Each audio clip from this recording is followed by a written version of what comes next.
the White House. I'm going to go out on a limb and say it's going to be a busy day. I don't know, just me, but I think you can just write that script every single day ever since President Trump has taken over as the 47th president of the United States. Welcome back, everybody, to American Sunrise. By the way, join us on YouTube. Just go to YouTube, type in Real America's Voice, type in American Sunrise, and we are there live. Also, Getter, Rumble. What am I missing? Samsung TV Plus, Pluto, all that stuff. All right.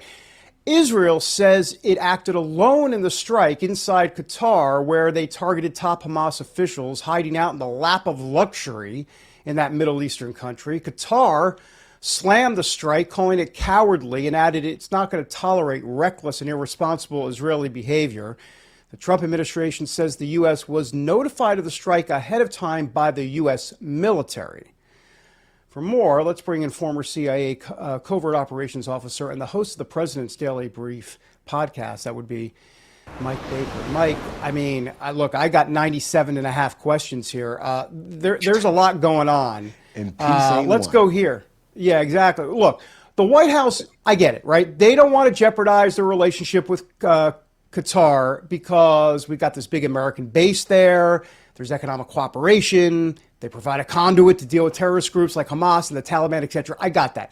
But the truth of the matter is Qatar has been complicit in their support for Hamas. I mean, they blamed Israel for October 7th. They sent a couple $2 billion over to Hamas. Okay, I'm sorry. It's aid to the Gazans. Give me a break. Okay, give me a break. Stop that. And they made a nice home for their leadership there in Qatar. So this puts the White House in a pickle, if you will. Good morning, Mike. What do you say? Yeah, it's a pickle. It's a conundrum. Look, this is not unusual for some of the countries that we deal with to be playing both sides of the equation. So whether it's the Qataris or at times whether it's Turkey or others, so we're used to that. Right? We understand it. But look, the Israeli government is responding essentially to the latest attack by Hamas, right? Just the other day, a couple of Hamas operatives went in and shot up a bus stop in a predominantly Orthodox Jewish area in Jerusalem, killed 6. And I think the Israeli government's calculation was, enough is enough. We have to go after those that are actually responsible at the top of this. They've known that these leaders have been in Qatar. Now, is Qatar a sovereign nation? Of course it is. Right. So do they have a right to be upset? Of course they do. But this is the real world. And so they're going to have to pull out on their big boy pants and deal with it. The Israelis have decided that they're operating on this on their own. Right. They don't care at this stage of the game what the international community thinks. They are surrounded by enemies. They have been for a long time. And it's an existential threat for them. So they've decided that Hamas has to go.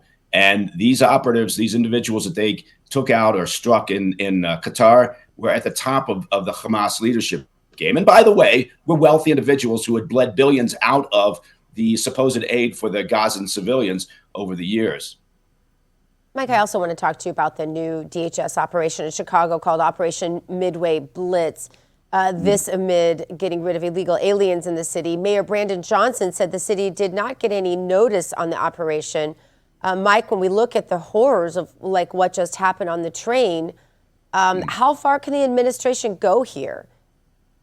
Yeah, they're in, I don't want to say uncharted territory, but they're getting close.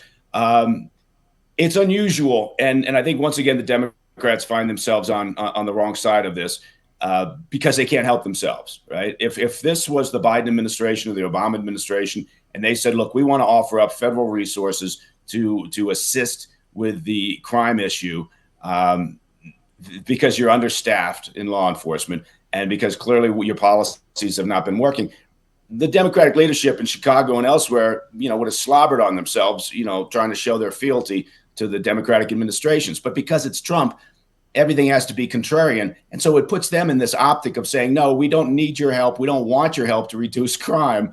This crime is ours and we're quite okay with it.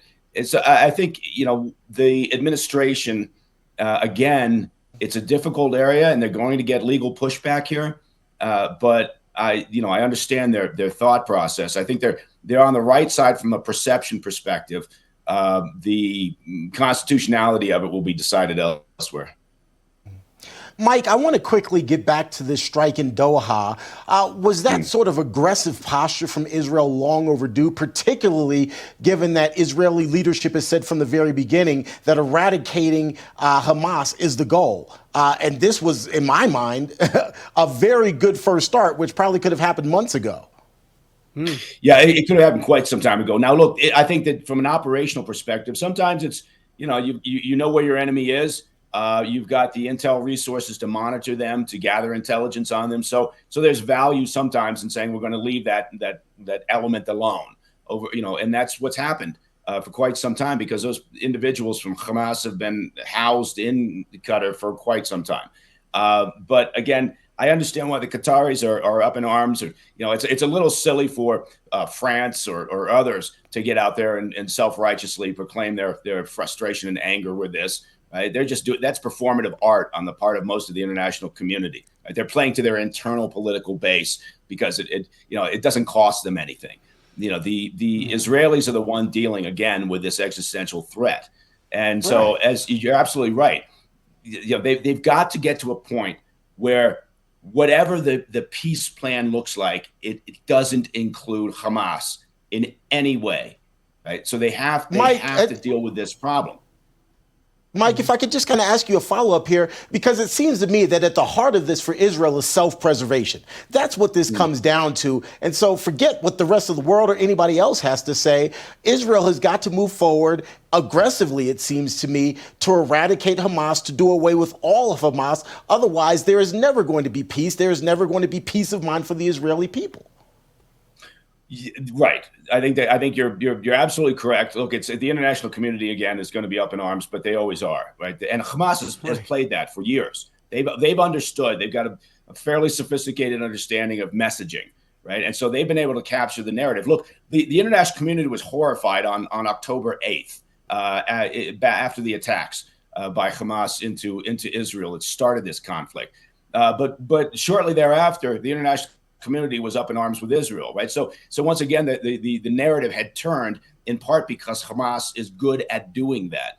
But right now, I think the calculation again has been for some time that Israel doesn't care anymore, right? They have to deal with this. And look, you're right. You're not going to get long-term peace or stability in the region as long as you've got these proxies that have all been built by Iran and supported by Iran and trained by Iran and resourced by Iran. So ultimately, yes, Hamas is the issue, but above that, we've still got a problem. We've got the Iranian regime, the mullahs, and their Revolutionary Guard Corps, the IRGC.